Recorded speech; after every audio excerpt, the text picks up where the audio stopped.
Alors salut tout le monde, c'est Raphaël Pro 54 et on se retrouve donc pour une nouvelle vidéo, mais c'est une vidéo, cette fois c'est une vidéo pour ce que je vais faire dans la version suivante de Dark Orbit Remix Cheat Tool, le fameux Cheat Tool que tout le monde attendait. Bon, pour ceux qui jouent à Dark Orbit Remix, sinon vous les zappez la vidéo, c'est pas grave. Voilà, donc là j'ai fait une liste de ce que je prévois pour la prochaine version.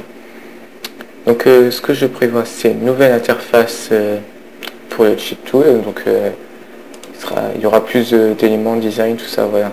Donc ça sera beaucoup plus beau à voir encore que la V2. Par rapport à la V1, il y a quand même du changement dans la V2 par rapport à V1. Ensuite, la détection automatique de la version du fichier option par DRCT. Oui, parce que en fait, ce qu'il avait fait faire dans la version 2, il fallait supprimer le fichier option.drct parce qu'elle était pour la version antérieure, donc la version 1, qui causait d'ailleurs des bugs. Donc je sais pas pourquoi ça faisait ça, donc j'ai supprimé ça, j'ai remplacé. Donc ça, il y a une boîte de dialogue qui va vous dire si la version du fichier est incompatible et donc antérieure. Donc vous pourrez le supprimer directement par une boîte de dialogue qui va s'afficher. Donc ce que je vais rajouter aussi pour reconnaître la version du fichier, je vais rajouter un fichier qu'il ne faudra absolument pas supprimer pour ne pas que le logiciel bug. Alors il s'appellera condition.ini. Voilà, c'est les conditions du fichier option.rct. Voilà. Je ne vais pas rentrer dans les détails parce que c'est un peu du chinois. Voilà. Voilà. Ensuite j'ai corrigé un bug au fichier option.drct. Voilà.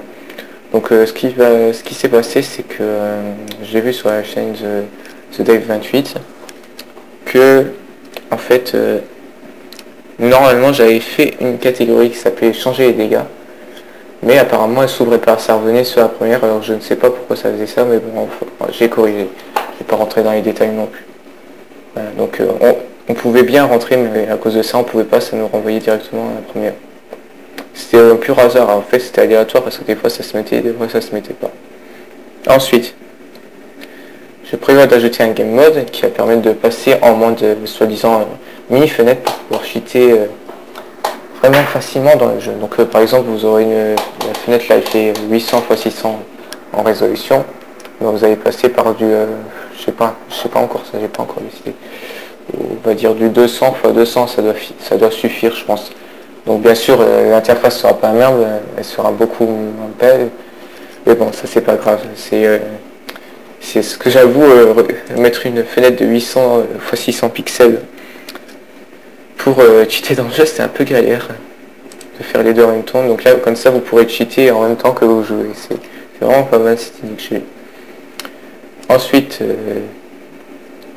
donc un peu probablement le dernier pour la V3, donc l'ajout d'un formulaire et d'informations pour me contacter par le cheat tool, donc sans passer par internet ou email, tout ça.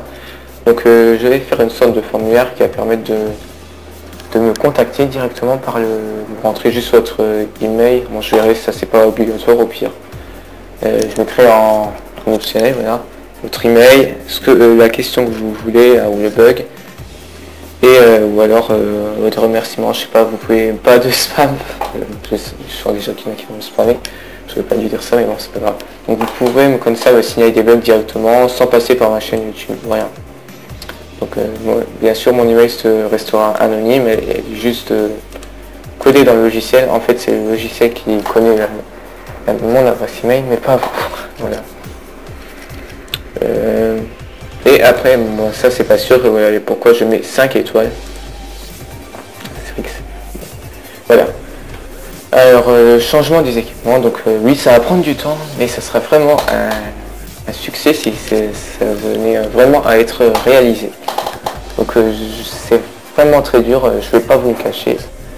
Le fichier est vraiment plus complexe que le type de fichier là, qui c'était vraiment damage.ini puis save.ini, save.do2. En fait save.do2 c'est du ini. Mais là c'est pas du tout du ini, hein. C'est juste un fichier texte qui a été, c'est un type de fichier qui a été inventé par Dark Orbit Remix en fait. C'est un type de fichier qui n'existe pas, donc je vais devoir comprendre tout ça moi-même, ça va être vraiment un casse-tête ce truc, mais bon, c'est pas grave. Donc c'est pas sûr d'être fait pour la V3, ça, je suis pas sûr au max que ça sera réalisé.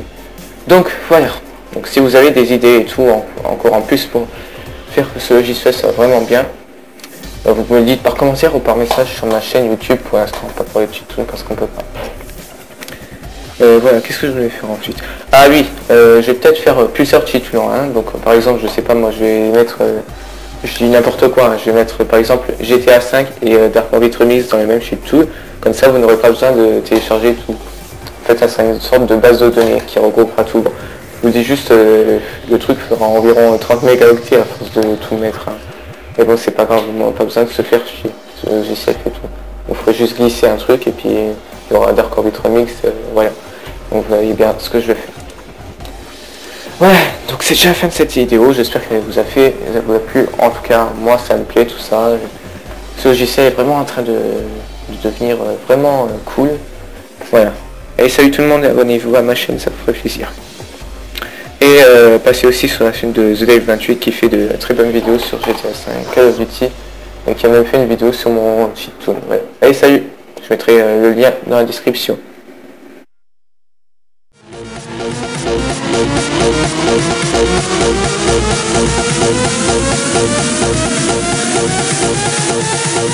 So fresh, just check my swagger.